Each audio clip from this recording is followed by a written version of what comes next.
Здесь у нас будет кухонный гарнитур, Лаверса. Тут у нас будет обеденный стол.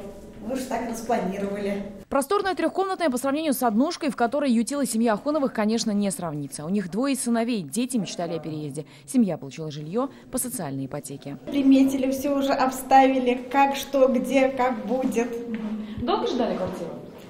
Ждали мы 5 лет. Первым делом проверяет, как все работает. 11 лет назад в очередь на получение жилья встал Иришат Салихов. Он сирота, воспитывался дядей и тетей в деревне Новый Кенер.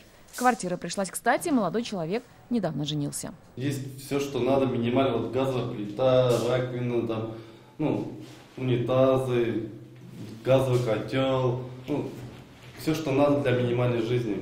Тут остается только мебель и столы, там, стулья, то, что надо уже для бытия.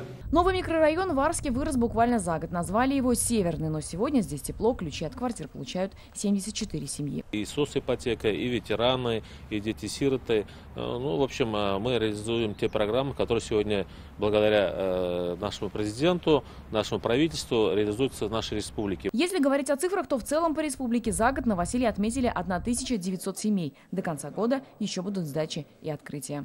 В перспективе микрорайон еще будет разрастаться. Здесь появятся жилые дома. Сейчас в очереди на социальную ипотеку в районе еще 200 человек.